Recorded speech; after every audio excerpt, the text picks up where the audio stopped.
আপনি যে ওনাকে যে দিলেন, আপনি যদি ওনাকে দিলেন, কোন রকম দিতে আপনি দিচ্ছেন?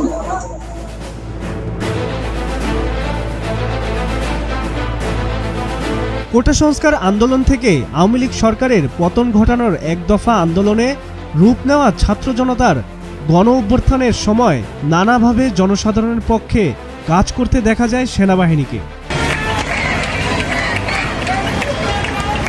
বিগত 2 মাস ধরে মাঠে থাকলেও এই প্রথম 2 মাসের জন্য সেনাবাহিনীকে বিচারিক ক্ষমতা দিয়েছে অন্তর্বর্তীকালীন সরকার।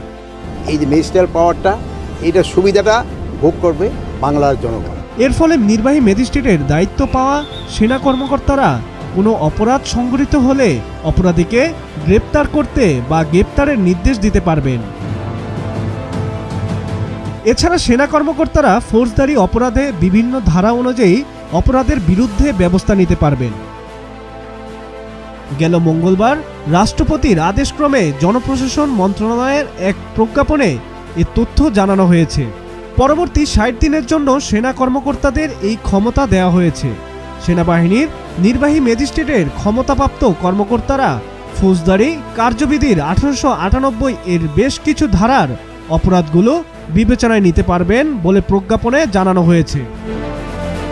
আইনের এসব ধারা অনুযায়ী একজন নির্বাহী ম্যাজিস্ট্রেটের যেসব ক্ষমতা রয়েছে, ধারা 64 অনুযায়ী ম্যাজিস্ট্রেটের উপস্থিতিতে অপরাধ সংগঠনকারী ব্যক্তিকে গ্রেফতার করার বা গ্রেফতারের নির্দেশ দেওয়ার এবং হেফাজতে রাখার ক্ষমতা।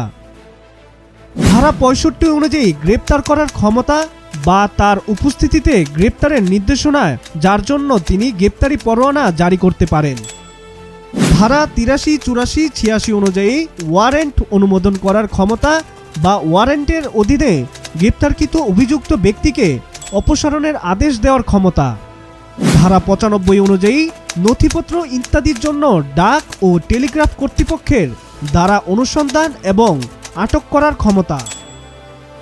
ধারা 100 অনুযায়ী ভুলভাবে বন্দী ব্যক্তিদের হাজির করার জন্য অনুসন্ধান ওয়ারেন্ট জারি করার ক্ষমতা। ধারা 105 অনুযায়ী সরকারি তল্লাশি করার ক্ষমতা। তার উপস্থিতিতে যে কোনো স্থানে অনুসন্ধানের জন্য তিনি সার্চ ওয়ারেন্টের জারি করতে পারেন। ধারা 107 অনুযায়ী শান্তি বজায় রাখার জন্য নিরাপত্তার প্রয়োজনীয় ক্ষমতা। ধারা 109 অনুযায়ী ভবঘুরে এবং সন্দেহভাজন ব্যক্তির ভালো আচরণের জন্য নিরাপত্তার প্রয়োজনীয় ক্ষমতা। ধারা 110 অনুযায়ী ভালো আচরণের জন্য নিরাপত্তার প্রয়োজনীয় ক্ষমতা। ধারা 126 অনুযায়ী জামিনের নিষ্পত্তি করার ক্ষমতা। ধারা 127 অনুযায়ী বেআইনি সমাবেশ ছত্রভঙ্গ করার আদেশ দানের ক্ষমতা। ধারা 128 অনুযায়ী বেআইনি সমাবেশ ছত্রভঙ্গ করার জন্য বেসামরিক শক্তি ব্যবহার করার ক্ষমতা। ধারা 130 অনুযায়ী বেআইনি সমাবেশ ছত্রভঙ্গ করার জন্য সামরিক শক্তি ব্যবহার করার ক্ষমতা।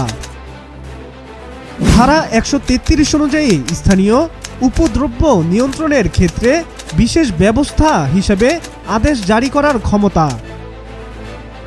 ধারা 142 অনুযায়ী জনসাধারণের উপদ্রব্যের ক্ষেত্রে অবিলম্বে ব্যবস্থা হিসাবে আদেশ জারি করার ক্ষমতা।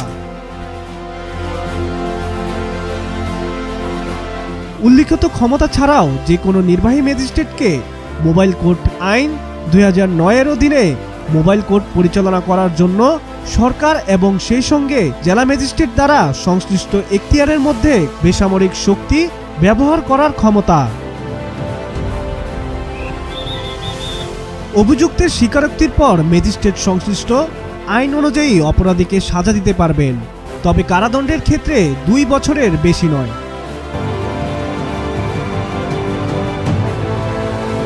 সাব্বির হাসান, মাছরাঙ্গা টেলিভিশন।